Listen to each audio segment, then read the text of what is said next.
The day of the verdict, my children were pushing for a life sentence, right up until their mother appeared and everything fell apart. No one understood why my wife, presumed dead for 3 years, was walking into the courtroom.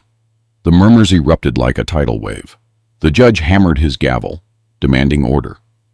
My children, Xavier and Simone, turned pale as a sheet, and I, sitting at the defense table with my wrists cuffy, felt for the first time in months that I could breathe. Because Alara was alive, my wife, the love of my life, the woman everyone believed I had murdered, was walking firmly toward the witness stand. She was wearing a sharp black suit, her hair pulled back, her eyes fixed on our children. "Your Honor," she said in a clear, strong voice, "I have crucial information regarding this case. Information that will completely change the course of this trial." The prosecutor immediately shot to his feet. "Objection! Who is this woman? How dare she interrupt?" "I am Alara Holloway," she cut him off, "the supposed victim in this case. And I am here to say that my husband is innocent, completely innocent." Chaos broke out. The reporters present started taking photos frantically. Guards struggled to maintain order. The judge pounded his gavel again and again. But the only thing I could truly see was Alara, alive, real, standing right there, and the look of absolute horror on my children's faces. But let me back up. Let me tell you how we arrived at this impossible moment. Because to understand why my wife faked her own disappearance, why my children wanted to see me locked up for life, and why I was ready to accept my fate without a fight, you need to know the whole story. My name is Marcus Holloway, and I'm 56 years old. I own an import-export logistics company I founded 30 years ago. I started with one container, just one, filled with West African textiles and crafts that I sold across the U.S. Today, my company moves 50 containers a month, all kinds of products, all over the world. On paper, I'm worth roughly $85 million. I own properties in Houston, Los Angeles, and Miami, along with stocks, investments, and a yacht I bought 5 years ago, thinking Alara and I would sail the world when we retired. That yacht, that damned yacht, became the center of this whole nightmare. I met Alara when I was 24. I had just started my business. She was working as a translator for an exporting firm. I needed documents translated into English, and someone recommended her. The first time I saw her, I thought she was the most beautiful woman I had ever seen. Long black hair, piercing green eyes, and a smile that lit up any room. But what attracted me most was her intelligence. She spoke 4 languages. She had studied overseas. She was cultured and refined without ever being pretentious. We married a year later. We had Xavier when I was 27, and Simone 2 years after that. For 20 years, we were the perfect family, or so I believed. Alara quit working when the children were born, not because I asked her to, but because she wanted to dedicate herself completely to raising them. "We'll have time for my career later," she used to say. "Right now, I want to be with them." And she was. She was an incredible mother, patient, loving, involved in every aspect of their lives. I worked a lot, too much, perhaps, building the empire I planned to leave them someday. But at some point, without me noticing, something changed. Our children became, I don't know how to describe it, strangers. People I didn't recognize. Xavier studied business administration at an expensive private university. I paid every dollar without flinching. Afterward, he got a master's degree in London. I paid for that too. When he returned, I expected him to join the company, to learn the business from the ground up, the way I had done. But no, Xavier wanted to start as a director, with his own office, a secretary, and an executive salary, all without real experience. "Dad, I studied for this," he argued. "I'm not going to start off loading boxes in the warehouse." "I started off loading boxes," I reminded him, "and look where I ended up. You're from a different generation. Things have changed." I gave him the position against my better judgment, and it was a disaster. He made decisions without consulting anyone, signed contracts without reading them, and spent company money as if it were his own. I had to intervene multiple times to fix his mistakes. Simone was different, but equally problematic. She studied fashion design, also in Europe, Paris, with my money, of course. She came back with grand ideas about launching her own brand. She wanted me to finance the whole thing. "Dad, I just need a couple of $1 million to get started. It's an investment. I'll pay you back with interest." "A couple of $1 million is no small change, Simone. I need to see a business plan, projections, something concrete." "You don't trust me? It's always the same with you. Everything has to be your way." Elara mediated between us, always trying to keep the peace. "Give her a chance, Marcus. She's your daughter. Believe in her." And I did. I gave her the money. Her brand lasted 8 months before it went bankrupt. I never saw a single dollar of that investment back. But the worst part wasn't the lost money. It was the attitude. Neither of them took responsibility for their failures. Everything was always someone else's fault. The market, the economy, partners who betrayed them, or my lack of support. Never their own decisions. Elara started to change, too. At first, it was small things. She became quieter, more distant. She spent hours shut away in her studio. When I asked her what was wrong, she'd say, "Nothing. I'm just tired." 3 years ago, I planned a family trip, 2 weeks on the yacht cruising the Caribbean. I thought it would help us reconnect, help us remember we were a family. Elara didn't want to go. "I don't feel well," she said. "Maybe another time." But Xavier and Simone insisted. "Come on, Mom. It'll be fun, like when we were kids." She finally agreed. We left Key West on a Saturday morning. The plan was to sail for 2 weeks, stopping at different islands, just the 4 of us and a small crew, the captain, a deckhand, and the cook. The first few days were tense. Elara barely spoke. Xavier and Simone were glued to their phones, annoyed whenever the signal dropped. I tried to lift the atmosphere, but it was like pushing a rock uphill. On the 5th night, we anchored near a small, uninhabited island. I ate dinner alone because everyone else said they weren't hungry. I went to bed early, frustrated by how the trip was turning out. I woke up at midnight to shouting. I rushed onto the deck. The captain was yelling orders. The deckhand was running back and forth.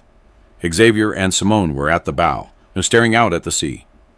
"What happened, Ophi?" I yelled. Simone turned around. There were tears in her eyes. "It's Mom. Mom fell overboard." The world stopped. "What?" "She came out to walk on the deck," Xavier explained, his voice trembling. "I was in my cabin. I heard a scream. When I came out, she was already gone. I only saw the splash." We spent 6 hours searching for her. The captain called the U.S. Coast Guard.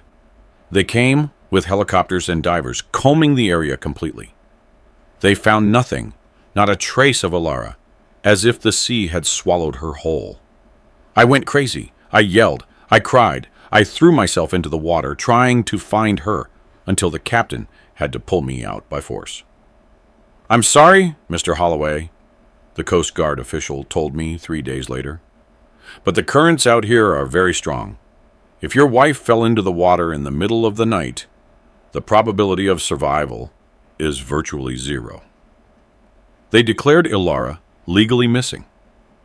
After 6 months, the procedure allowed them to declare her legally deceased. It was the worst time of my life. I couldn't work, I couldn't eat, I couldn't sleep. Every time I closed my eyes, I saw Ilara falling into the water, screaming my name, and I couldn't save her. Xavier and Simone seemed devastated too. They cried, they hugged each other, but there was something I couldn't quite place in the way they looked at each other, as if they were sharing a cigarette. I tried to get closer to them to share our grief, but they pushed me away. "We need space, Dad," Simone said. "Everyone processes pain in their own way," Xavier added. 6 months later, I was called to a meeting with a lawyer. I thought it was about Ilara's will, just legal formalities. I was not prepared for what happened. The lawyer, a young guy named Thompson, whom I'd never seen before, placed a lawsuit against me on the table, filed by my own children. They were accusing me of making Ilara disappear, of throwing her overboard, of concealing her body. I froze, staring at the documents. "What is this?" "It's a criminal lawsuit, Mr. Holloway. Your children are formally accusing you of being involved in the disappearance of your wife." "That's ridiculous. I loved Ilara. I would do anything for her." "They have evidence suggesting otherwise." "What evidence?" Thompson pulled out more papers. "Records of calls between you and a woman named Andrea Soto. Hundreds of calls over the last 2 years. Text messages and photographs of you two dining out together. Andrea is my executive assistant. Of course, we communicate frequently. It's part of her job." "Your children suggest," it was more than that you were having an affair with this woman and you wanted to get rid of your wife to be with her. That is a lie. There are also the financial records. Large wire transfers to offshore accounts. Money your children cannot track. Money that disappeared right before the trip. Those transfers were for legitimate investments. Everything is documented. They argue you were moving assets, preparing to flee after what you did to your wife. I jumped up. "This is insane. Why would they do this? They are my children." Thompson looked at me with something close to pity. "Mr. Holloway, do you have a will?" "Yes. Everything is divided equally between Ilara and my children. And now that Ilara is legally declared deceased, I understood immediately. Everything goes to my children, 50% to each one." "Exactly, unless you are in prison.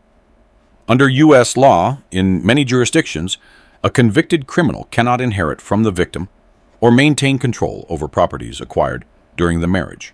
Your children would become the sole heirs, with immediate total control." The room spun around me. They are doing this for money, for the inheritance. It's a possibility. But they have more than enough for a trial. And in a case like this, with a missing victim, no body, everything comes down to circumstance and motivation. And they are building a pretty convincing case on both. I hired the best criminal defense attorney in the state, Robert Vance. He had won impossible cases. If anyone could help me, it was him.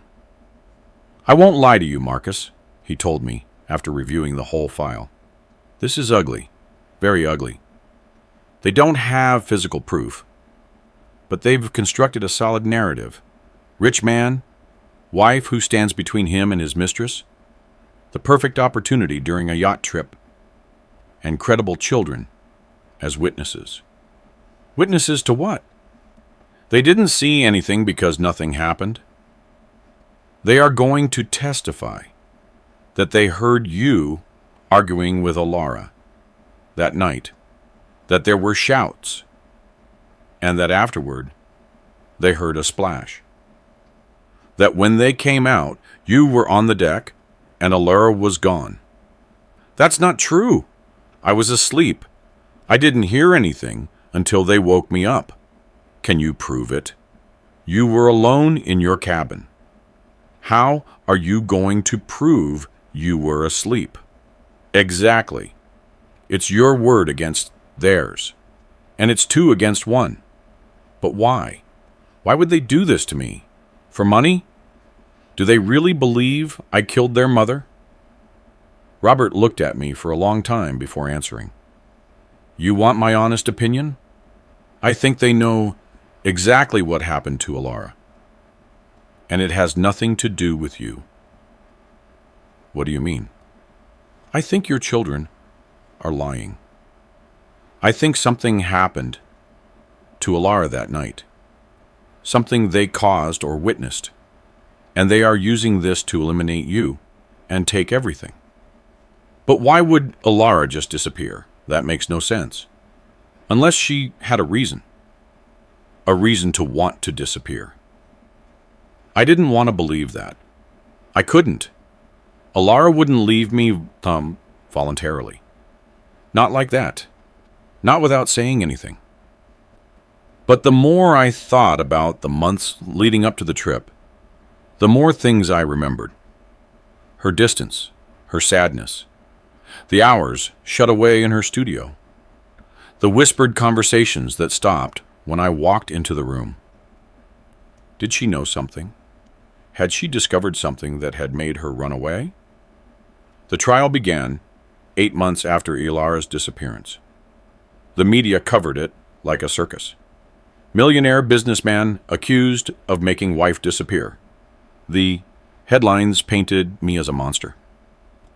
Xavier testified first, wearing a tailored suit, perfectly groomed, with tears in his eyes as he described the night we lost Mom. I heard shouts, he said. My mother's voice sounded frightened. And then my father's voice, angry, violent. I ran to the deck as fast as I could, but when I got there, only my father was standing by the railing, staring at the sea. And Mom had vanished. What did your father do when you saw him? The prosecutor asked. He looked at me and said, she fell. Your mother fell overboard. But the way he said it, he didn't sound surprised. He sounded like he already knew. It was a lie, a complete lie. And the worst part was that he said it with such conviction that I almost believed him myself. Simone testified next. Her version was nearly identical. She had also heard shouts. She had also seen only her father on the deck. She had also noticed that I didn't seem surprised enough by Alara's disappearance. The prosecutor presented the calls with Andrea, the messages, the photos, building a narrative where I was an unfaithful, desperate husband looking to get rid of my wife. Do you deny having a relationship with Mrs. Soto? He asked. I deny it completely. Andrea is my employee, nothing more. And these photos?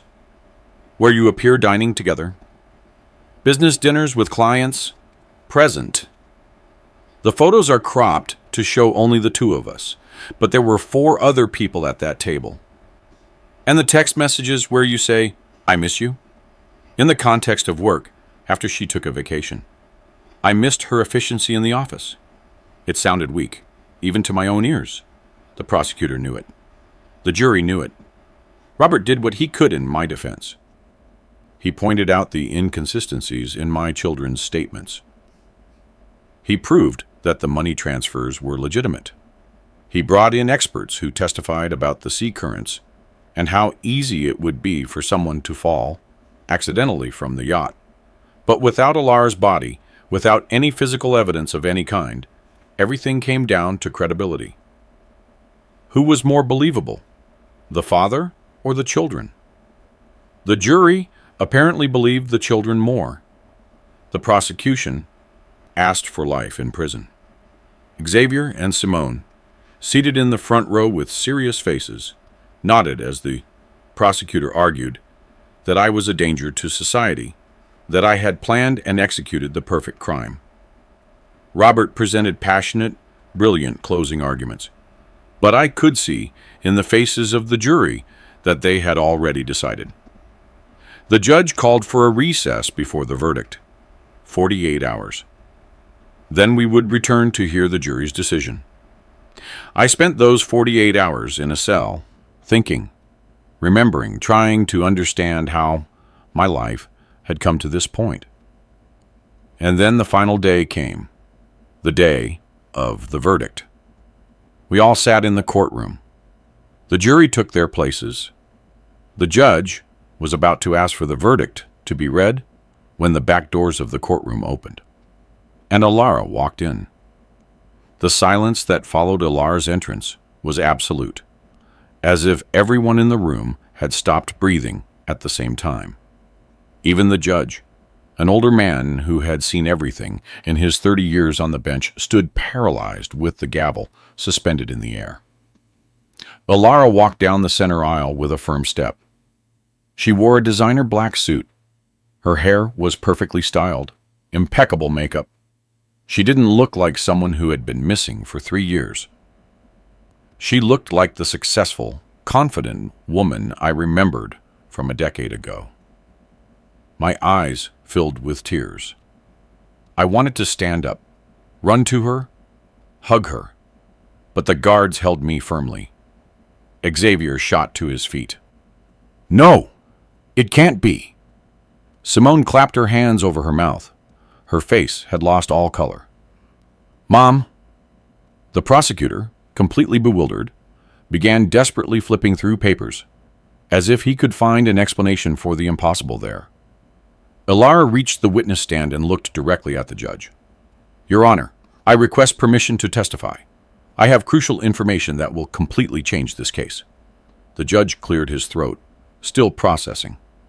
"Ma'am, are you truly Alara Holloway?" "I am." "The same Alara Holloway who was legally declared deceased 2 years ago?" "The very same." "And where have you been for these 3 years?" "Hiding, protecting myself, and gathering evidence." The prosecutor rose. "Your Honor, this is irregular. We don't know if this woman is really who she claims to be. She could be an imposter. A desperate strategy by the defense." "I can prove my identity," Alara interrupted calmly. "I have my passport, fingerprints. I can answer any question about my life, my marriage, my children. But more importantly, I have this." She pulled a USB drive from her purse and held it up for everyone to see. On this drive are recordings, videos, documents, evidence of what truly happened, why I had to disappear, and who the real criminals in this room are. She looked directly at our children, and in her gaze was something I had never seen in Alara before. It wasn't love. It wasn't sadness. It was pure fury. "My children," she said in a cold voice, "are lying, and I can prove it." The judge immediately ordered a recess. He called forensic experts to verify Alara's identity. It took hours during which I stayed in a waiting room with Robert, unable to process what had just happened. "Did you know?" I asked Robert. "Did you know she was alive?" "No, I swear I didn't. This is impossible." "But she's here. Alara is here." "Yes. And if she really has the evidence she claims, Marcus, your case just changed completely." While we waited, I could see Xavier and Simone through a small window with their lawyer. They were gesturing violently, clearly panicking. Thompson, their lawyer, looked just as shocked as everyone else. This had not been part of their plan. After 4 hours, we were called back to the courtroom. The judge looked tired. "Ladies and gentlemen," he announced, "the forensic experts have confirmed the witness's identity. She is, without a doubt, Alara Holloway. Given this extraordinary development, and considering the evidence she claims to possess, I have decided to suspend the jury's verdict. This case will be re-examined in light of new evidence. Ms. Holloway, You may proceed with your testimony. Ilara sat on the stand and took the oath. Then she began to speak. 3.5 years ago, she began, I discovered something that changed everything I believed about my family. Something that forced me to make the most difficult decision of my life. She paused, taking a sip of water. When she continued, her voice was firm, but there was pain in it. One afternoon, my son Xavier forgot his laptop at home. He asked me to bring it to his office, something urgent for work. When I arrived, his secretary told me he was in a meeting, to just leave the laptop with her, but I wanted to see him. We hadn't really talked in a long time, so I decided to wait. The laptop made a sound, a notification, and the screen lit up. It didn't have a password. He'd left it unlocked. And I saw a message from Simone, my daughter. Ilara pulled a piece of paper from her purse. Her hands were shaking slightly. The message read, "We have to speed up the plan. Dad is talking about changing his will. If we wait any longer, we could lose everything." A murmur ran through the courtroom. I looked at my children. Xavier was rigid as a statue. Simone had slumped down in her chair. At first, I didn't understand, Ilara continued. What plan? Lose what? So I did something I never thought I would do. I read all their messages, and what I found destroyed me. She paused again. Tears began to roll down her cheeks, but her voice didn't break. For months, my children had been planning how to get rid of us, Ricardo, and me. They wanted the inheritance, the $85 million, the properties, the businesses, everything, Molly. And they were willing to do whatever was necessary to get it. That's a lie, Xavier shouted, standing up. She's lying. The judge hammered his gavel. Order. Mr. Holloway, sit down, or you will be removed from the court. Xavier sat down slowly, but his eyes burned with hatred. Ilara continued, as if she hadn't been interrupted. I took screenshots of everything. I saved them in a secure location and started investigating more.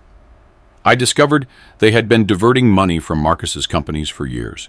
Small amounts at first, then larger ones, shell accounts, fictitious companies, all designed to slowly drain the assets without anyone noticing. And I discovered the final plan. They were going to stage an accident during the yacht trip, something that looked natural, as if we had both fallen overboard. Then as direct heirs, they would control everything. My blood ran cold. Ilara, are you saying they planned to... She looked directly at me for the first time since she entered the room. There was love in her eyes, and sadness. Yes, Marcus. They planned to make it look like an accident, both of us, and collect millions from the life insurance, in addition to the inheritance. But that doesn't make sense, Robert intervened. If that was the plan, why is only Marcus being accused? Why did Ilara disappear, but Marcus didn't?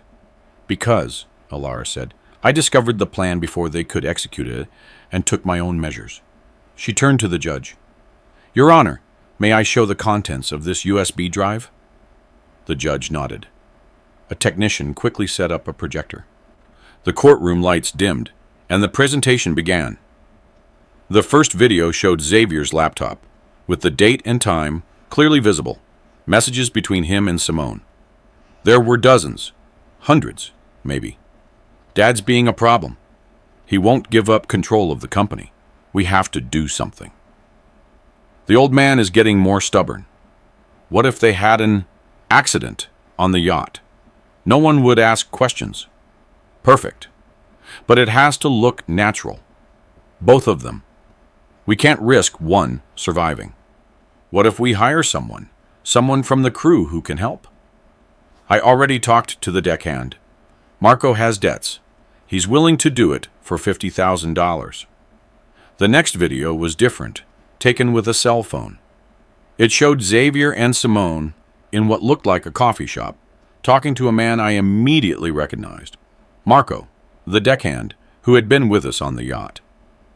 "It has to look like an accident," Xavier said in the video. "Something in the middle of the night when they're asleep. One hit, throw them overboard. The currents will do the rest." "And my payment?" Marco asked. 50,000 now, 50,000 later. And you disappear. You leave the country. You never saw us. What if something goes wrong?" "Nothing is going to go wrong," Simone assured him. "It's the perfect plan. No one will suspect a thing." The courtroom was completely silent. Only the video audio could be heard. Every word was like a bomb. The prosecutor was pale. My children's lawyer was frantically trying to review documents. And Xavier and Simone, they had given up. There was no more denial on their faces, only the acceptance that they had been caught. "How did you get those videos?" the judge asked in a hoarse voice. "I recorded them myself," Elara replied. "Once I knew what they were planning, I started following them. I documented everything, every meeting, every conversation. For 3 months, I gathered evidence, but it wasn't enough. I needed something more. I needed them to completely incriminate themselves. So I gave them the perfect opportunity. I agreed to go on the yacht trip, even though I didn't want to. I knew they were going to try something, and I had a plan to stop them." She turned to me. "Marcus, remember that I hired the new crew for the trip? I insisted the captain be a specific person. Charles Miller?" I nodded. "Yes. You said he was the best, that he'd sailed those waters for years." That was true. But he was also a former undercover detective specializing in covert operations. I told him everything. I showed him the evidence, and he agreed to help me. The next video appeared on the screen. This one was from a security camera. It showed the yacht's deck, dated the night of Elara's disappearance. In the video, Elara could be seen coming out to walk on the deck around midnight. She was wearing a robe. She walked to the railing and looked out at the sea. Then a figure appeared behind her. Marco, the deckhand, with something in his hand, something that looked like a pipe or a bat. He crept up on Elara, raised the object, and just as he was about to strike her, Elara spun around and sprayed something in his face. Marco immediately fell to the floor. "Pepper spray," Elara explained. "I carried a can with me the whole trip." In the video, Captain Chuck Miller appeared, running to her. They dragged Marco's unconscious body into a cabin. They tied him up. Then Elara returned to the deck. She stood at the railing, looked toward where she knew the cameras were, and then, in one swift motion, she took off her robe and threw it overboard. She was wearing dark clothing underneath, with an inflatable life vest, and she jumped into the water. "I had an inflatable boat waiting for me about 100 yards from the yacht," Elara explained, "with provisions, documents, and the money I had been withdrawing for months. Chuck made sure no one followed me, and I disappeared." "Why?" I asked. My voice came out broken. "Why didn't you tell me? Why did you let me think you had—" Elara looked at me with tears in her eyes. "Because I didn't know if I could trust you, Marcus. I didn't know if you were involved." Our children's messages mention convincing Dad, and if Dad doesn't cooperate. I didn't know what that meant. If they had manipulated you, if you were in on the plan, I couldn't risk it. So I disappeared and watched from afar. I saw your reaction when I disappeared. I saw your genuine pain and despair, and I knew you were innocent. But by then, our children had already activated their Plan B. "Plan B?" the prosecutor asked. "Accusing him," Elara replied, pointing to me. "If they couldn't eliminate both of us, they could at least eliminate Marcus, put him in prison. And with him out of the way, and me missing, everything would fall to them. I spent 3 years gathering more evidence, documenting every move, every lie waiting for the perfect moment.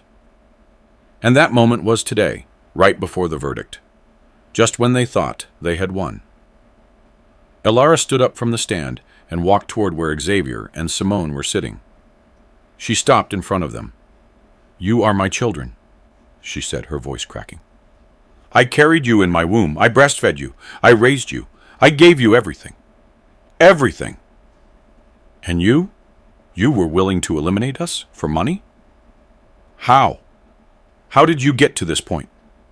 Simone started crying. "Mom, I didn't—" "Don't call me Mom," Alara cut her off with a cold voice. "You lost that right the day you planned this." Xavier remained silent, looking at the floor, defeated. The judge hammered his gavel. "Officers, arrest Xavier Holloway and Simone Holloway for conspiracy, attempted homicide, and fraud. Also issue a warrant for Marco Ramirez as an accomplice." The guards moved quickly. They cuffed my children. They didn't resist. Xavier continued to stare at the floor, but Simone, as they led her toward the door, turned to me. "I'm sorry, Dad," she whispered. "I'm so sorry." I didn't know how to respond. I just watched her as she was led away. The judge addressed me. "Mr. Holloway, in light of this new evidence, this court finds you completely innocent of all charges. You are granted immediate release. The state will issue a formal apology and compensation for time lost. Case closed." The guards removed the handcuffs. After months of wearing them, it felt strange to have them off. My wrists had marks where they had been. Robert hugged me. "We did it! My God, we did it!" But I only had eyes for Alara. She was standing in the middle of the courtroom, alone, looking at me. 3 years. 3 years apart. 3 years of pun lies and confusion. I walked toward her slowly. The room began to empty, but I didn't care. Only she existed. We stood facing each other, not touching, just looking. "Why now?" I finally asked. "Why did you wait so long?"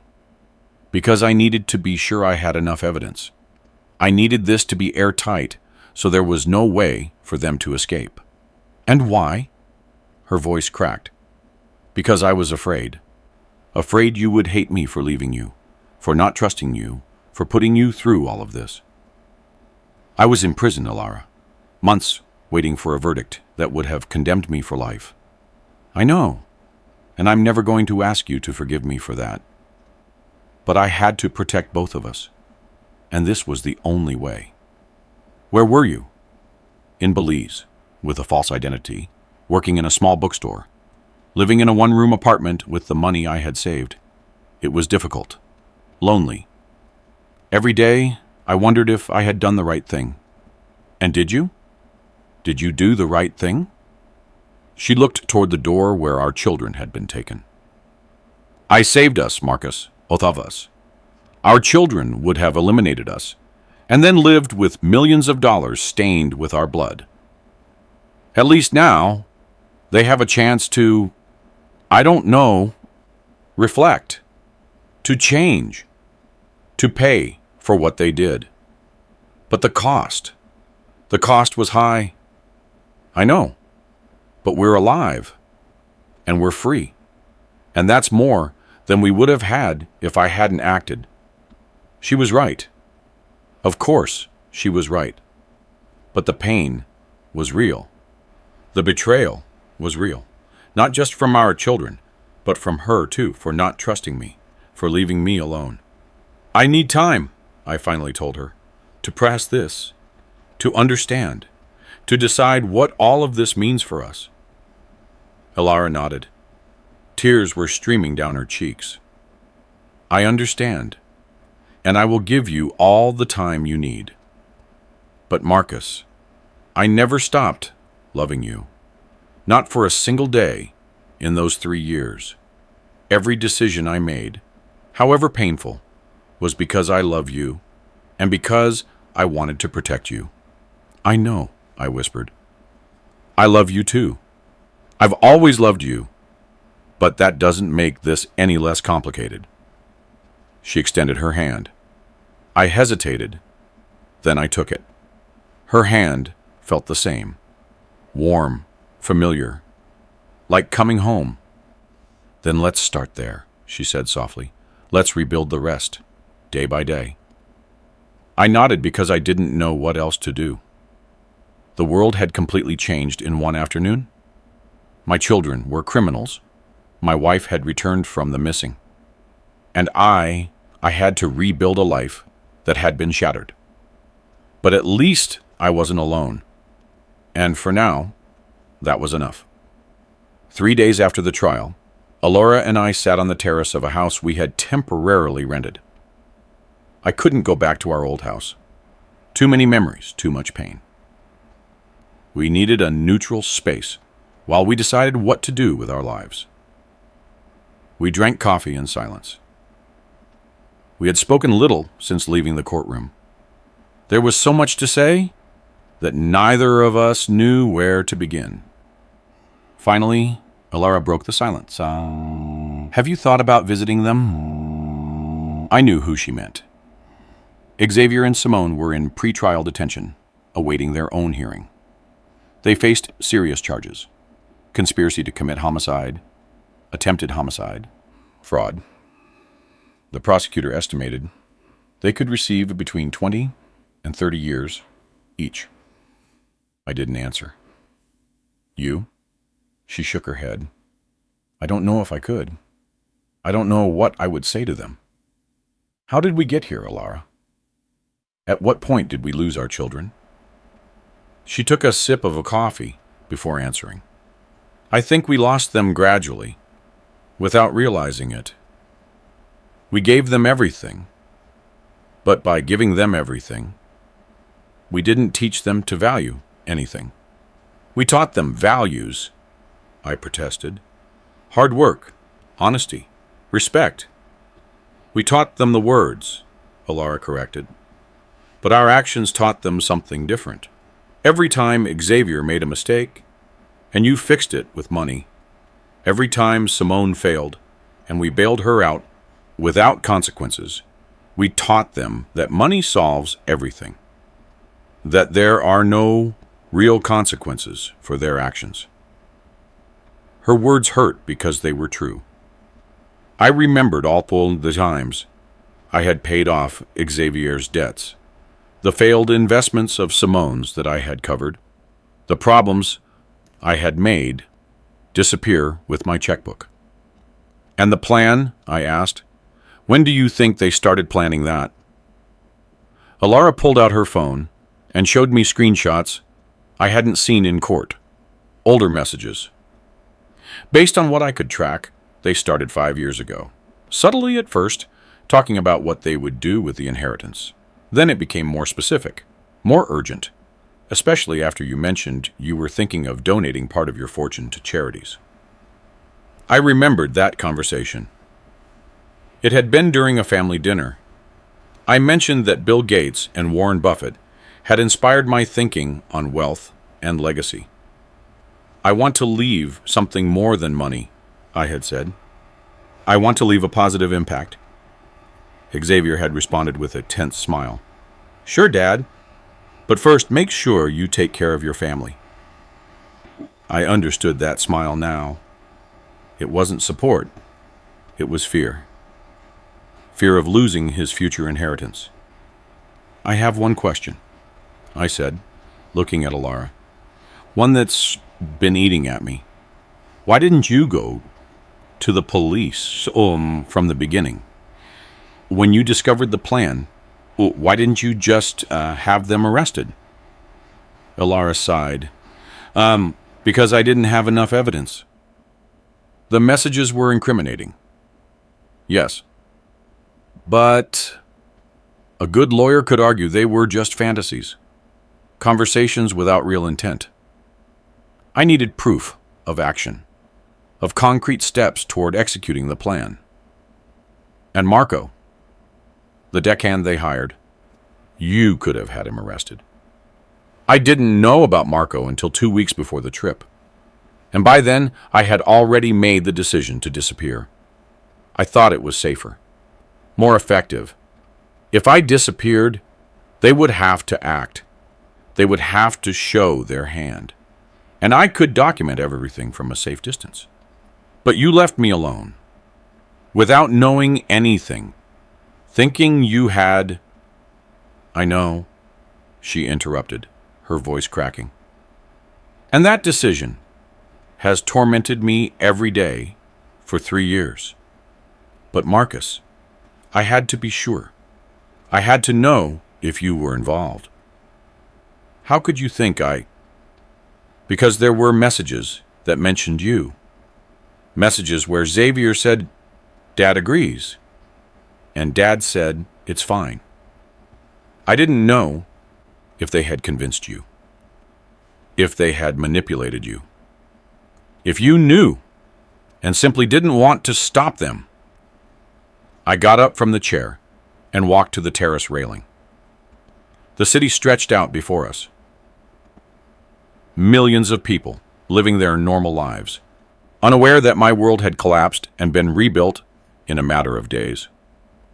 Those messages were about business, I said without turning around. Xavier consulted me about investments, about contracts, and I gave my approval. I never imagined he was using those conversations as cover for something more. I know now, Alara said behind me. I saw your reaction when I disappeared. I saw your genuine pain, and I knew you were innocent. But by then, I had already vanished. And their plan had adapted. You followed them during those 3 years? You watched them? Yes. Not constantly. It was risky. But I had contacts. People who kept me informed. I saw them accuse you. I saw the trial. I saw them build their case against you. And every day was agony. Not being able to reveal myself. Not being able to defend you. But I knew if I did it too soon, without all the evidence, they could escape. So, you used me as bait. The silence that followed was heavy. Yes, she finally admitted. I used you as bait, and I am never going to ask you to forgive me for that. It was selfish. It was cruel. But it saved both our lives and put our children where they need to be, facing the consequences of their actions. I turned to look at her. She had aged in these 3 years. New wrinkles around her eyes, some gray hairs that weren't there before. The weight of what she had done was reflected in her face. Was it worth it? I asked. All of this, the pain, the separation, the betrayal, was it worth it? She held my gaze. You are alive. I am alive. Our children didn't get what they wanted. So yes, it was worth it. But the cost... Tears began to stream down her cheeks. The cost was higher than I ever imagined.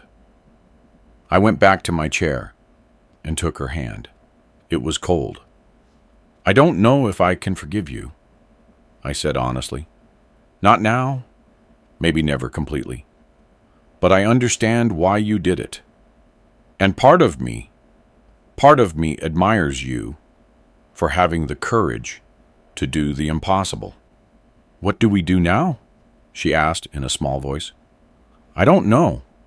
I've never been in this situation before. There's no manual for this.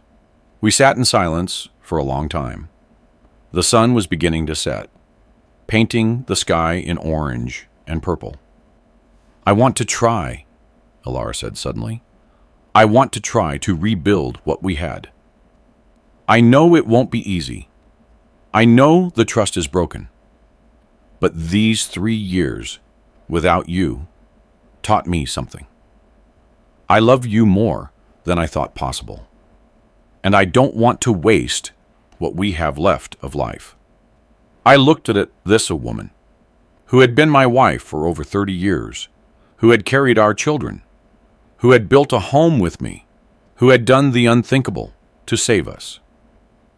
I want to try too, I admitted. But I need you to be completely honest with me from now on. No secrets, no hidden plans. If we're going to do this, it has to be with total transparency. I promise you. And our children. Alara looked out at the city. I love them. I will always love them. They are my children, but what they did is unforgivable. They are going to have to face the consequences. And we have to let them go for our own good. She was right, but that didn't make it any less painful. The next morning, I received a call from Robert Vance. Marcus, I need you to come to my office. There are some things we need to discuss about your children's case. An hour later, I was sitting in his office. Alara came with me. What's going on? I asked. Robert placed a thick folder on the desk. Simone asked to see both of you. She says she wants to talk, that she needs to explain. No, I said immediately. I don't want to see her.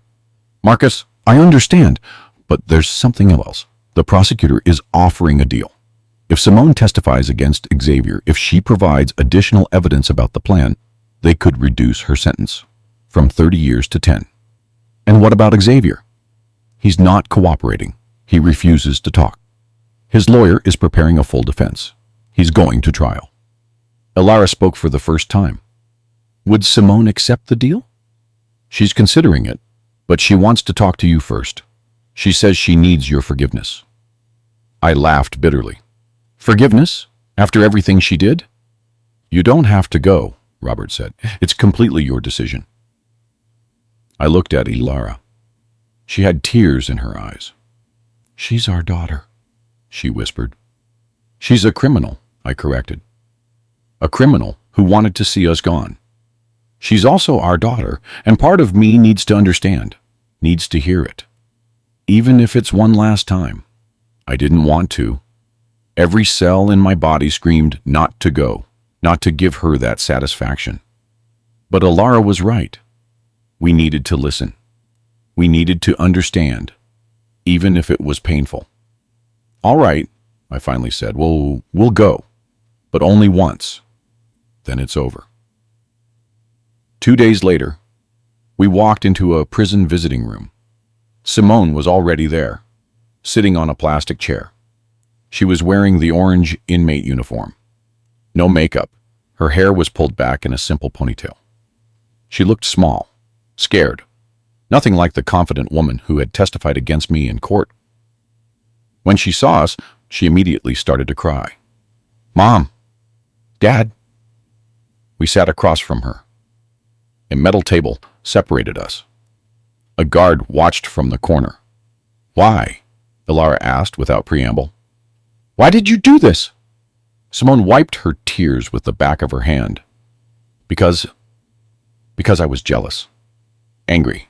I felt like I was never enough. That I never achieved anything on my own. And Xavier said the only way to be free was to have the money. All the money, without having to depend on you. But you planned to eliminate us, Imam said in a cold voice. Not just steal. Eliminate us.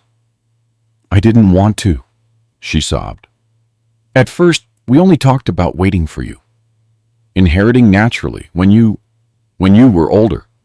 But Xavier kept saying we couldn't wait. That you were changing the will. That you were going to leave us with nothing. That's not true, Alara said. We never considered disinheriting you. Xavier said Dad was talking about donating everything to charity. Not leaving us anything. I talked about donating a portion, I corrected. A portion, not everything. You would still receive millions. More than most people see in their entire lives. But it wasn't enough for Xavier. And he convinced me it wasn't enough for me either. He painted this picture of what our lives would be like with all the money. No restrictions. No having to ask permission. No feeling like we owed you everything. And the plan? Alara asked. When did you decide that the only way was? 2 years ago. Xavier met Marco. They were drinking in a bar. Marco mentioned he would do anything for money. Xavier saw an opportunity. He started building the plan. At first, I said no, that it was crazy. But he kept pushing, saying it was the only way, that if we didn't do it, we'd regret it for the rest of our lives. And you agreed, I said. It wasn't a question. I agreed, she whispered. And now I'm going to pay for that decision. For the rest of my life. And Xavier? Ilara asked. Is he remorseful? Simone shook her head. No, he keeps saying, it's your fault, that if you had just given us what we deserved, none of this would have happened. He's furious, especially with you, Mom. He says faking your disappearance was cruel. Ilara laughed without humor. Cruel? After what they planned to do? I know. But Xavier doesn't see things that way. He never sees his own fault. We were silent for a moment.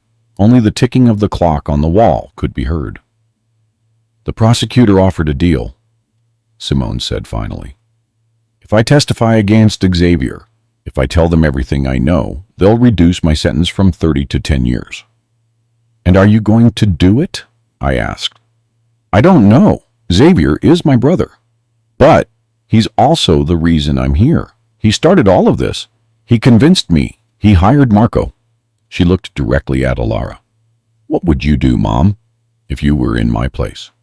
Ilara took a moment before answering. I would do the right thing, regardless of who it affected. Because at the end of the day, you have to live with yourself, and living with a lie is worse than living with the truth. Even if the truth hurts someone you love, especially then. Simone nodded slowly. I'm going to take the deal. I'm going to testify. And I'm going to tell the whole truth, not for you, not to reduce my sentence, but because you're right. I need to be able to live with myself. And the only way to do that is to finally take responsibility for what I did. I stood up. Then do it. And use those 10 years to become someone better. The person you could have been if you had made different choices. Do you forgive me? She asked in a small voice. Will you ever be able to forgive me? Ilara and I looked at each other. Then she answered, We don't know, Simone. Forgiveness takes time. And what you did is nearly unforgivable. But you are our daughter, and you always will be. So, maybe someday, but not today. Simone nodded. More tears rolled down her cheeks. Thank you for coming, for listening to me, and for not completely giving up on me. We left the prison without looking back. In the parking lot, Ilara collapsed into my arms. She cried like I had never seen her cry before, and I held her because that was all I could do. Our children had betrayed us in the worst possible way. And even though Simone showed remorse, the damage was done. The family we had built for 30 years had been destroyed. But among the ruins, Ilara and I were still standing, damaged, broken, but together. And maybe, just maybe, that was enough to start over. 2 years after the trial, Ilara and I were sitting on the terrace of our new home. Not in Houston. We had sold everything and moved to a small town on the coast of Portugal, a place where no one knew us, where we weren't the businessman and his wife betrayed by their children. We were simply Marcus and Ilara, a retired couple enjoying their golden years. The house was modest compared to what we once had. 3 bedrooms, a small garden, a view of the ocean, but it was ours, and it was filled with peace. What are you thinking about? Ilara asked. She was knitting something, a hobby she had taken up during our first year here. That today is Xavier's birthday, I replied. 35 years old. He's spending it in prison. Ilara stopped knitting. Are you going to call him? I don't know. You? She shook her head. I haven't spoken to him since the trial, since he was sentenced to 25 years. Xavier's trial had been quick and brutal. With Simone's testimony and all the evidence Ilara had gathered, he didn't stand a chance. His lawyer tried to argue manipulation, psychological issues, but the judge disagreed. You meticulously planned to eliminate your own parents for money. 25 years in prison. Xavier showed no emotion when the sentence was read. He just stood up, looked at us, and said, "This is all your fault. You never supported me, and now you're happy to see me here." We didn't respond. What could we say? Simone, on the other hand, had kept her word. She testified against Xavier, telling everything. Her sentence was reduced to 10 years. She had already served 2, leaving her with 8. And she was changing. She wrote us letters, 1 every month. At first, we didn't read them. We kept them unopened. But 6 months ago, Ilara decided to open one. "Dear Mom and Dad," it said, "I know I don't deserve your attention, but I keep writing because it's the only thing that keeps me connected to the hope that someday you might forgive me. Prison has given me a lot of time to think, to reflect on my decisions, on the person I was, and I am ashamed. I've been taking classes, psychology, philosophy, trying to understand how I got to that place, how I could even consider hurting you. And I think I finally only understand. I never learned to value what I had because I always had it. Everything was given to me, and that made me weak. I'm not blaming Xavier. I made my own decisions. But understanding how I got here helps me not to be that person again. When I get out in 8 years, I'm going to be different. I'm going to be someone you can be proud of. And if you still want to have any relationship with me, it would be the greatest gift. But if not, I understand. I love you. Your daughter, Simone." Ilara cried when she finished reading. I did too. Because for the first time, we felt that our daughter truly understood. We started reading all the saved letters, and in each one, we saw the growth, the transformation of our daughter. "Are you going to answer her?" Ilara asked, pulling me from my thoughts. "Simone deserves an answer, Xavier. I'm not sure." "I wrote to Simone last week," Ilara said. "I told her about Portugal, about our new life. I told her we were proud of her progress, and that when she gets out, she can come visit us." I looked at her, surprised. "Really?" "It's been 2 years, Marcus. 2 years of therapy, of conversations about forgiveness. And I think I'm ready to start rebuilding something with her. And if she hurts us again, then we'll deal with that when it happens. But I can't live in constant fear. I already lost 3 years of my life hiding. I'm not going to lose any more." My phone rang. An unknown number. "Hello, Mr. Holloway? This is the warden of the facility where your daughter, Simone, is incarcerated." My heart sped up. "Is she all right?" "Yes, she's fine.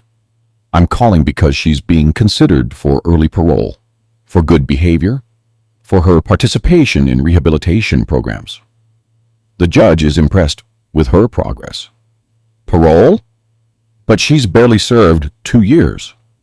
It's exceptional, but her mother wrote a letter of support, and the judge wants to know if you would both testify at the hearing in 2 weeks in Houston." I hung up and looked at Ilara. "Did you know about this?" "I knew it was a possibility. The warden contacted me a month ago, and I wrote the letter of support without consulting you, because I knew you'd say it was too soon. But Marcus, our daughter is changing, truly changing, and she deserves a chance to prove it." 2 weeks later, we were back in Houston, in another courtroom. But this time was different. This time, we were there to help our daughter. Simone entered dressed in civilian clothes. She looked different, more mature, no makeup. But there was something in her eyes, a clarity I hadn't seen in years. The judge called several witnesses. The prison psychologist testified about her progress. Teachers spoke of her dedication. Then I was called. Mr. Holloway, your daughter conspired to eliminate you. Do you believe she deserves early parole? I took a deep breath. 2 years ago, I would have said no. I was full of rage, of pain. But I've had time to heal and to read my daughter's letters. Letters where she shows genuine remorse, where she takes responsibility. Is that enough to forgive her? I don't know if complete forgiveness is possible. The damage was great. But I believe in second chances. I believe people can change. And my daughter is demonstrating that change. So, yes, I support her parole. Ilara testified afterward with similar words. The judge deliberated for 30 minutes. Then he returned. Ms. Holloway, I'm going to grant you early parole with conditions. Therapy twice a week, community service, prohibition of contact with Xavier, and living with your parents for 6 months. Simone began to cry. Thank you, Your Honor. I won't waste this opportunity. A week later, Simone flew with us to Portugal. We set her up in the 3rd bedroom. It was small, but comfortable. She cried when she saw it. It's perfect. The next 6 months were a process. Simone attended therapy via video call. She did community service at a local shelter, and slowly we began to rebuild our relationship. There were difficult moments, conversations where the pain surfaced, where I would ask, "How could you?" And she had no answers that satisfied me. But there were also good moments. Simone cooking with Ilara, sharing recipes. Simone helping me in my carpentry workshop, learning to work with her hands. I've never made anything with my own hands, she told me one day while sanding a board. I always paid someone. And now I understand what I missed. This feeling of creating something is addictive. That's how I felt when I started my business, I told her. Every deal I closed was evidence of my work, and that meant more than the money. I wish I had understood that sooner. You can't change the past, Simone. Only learn from it and do better in the future. At the end of the 6 months, Simone had transformed. I wanted to go back to Houston, she told us. I met a woman in prison, Carmen. She wants to open a restaurant that employs ex-convicts. She asked me to be her partner, to help other women like me. Are you sure? Ilara asked. Yes, I need to do this, to prove to myself that I can succeed, that I can be someone I'm proud of. All right, we said, but we keep in touch. Weekly calls. Simone returned to Houston. She opened the restaurant with Carmen 6 months later. It was called Second Chance. It exclusively employed formerly incarcerated women. She sent us photos of the restaurant, the employees, the customers, and in every photo, we saw her genuine smile. She's doing it, Ilara said, looking at the photos. She's really doing it. 3 years after the trial, I received a letter from Xavier. The first in all that time. Dad, Mom, I've had a lot of time to think. 3 years of thinking in this cell. And I think I finally understand, not just what I did. I understood that since the trial. But why I did it. And I am ashamed. I saw how Simone changed. How you gave her another chance. And part of me was furious, jealous. But another part started to wonder if I could change too. I don't know if you can ever forgive me. Probably not. But I wanted you to know that I am sorry. Truly sorry. I'm taking classes, working on myself, trying to be better. I'm not asking for anything. I just wanted you to know. Your son, Xavier. I read the letter aloud to Ilara. She had tears in her eyes. What are you going to do? She asked. I'm going to answer him.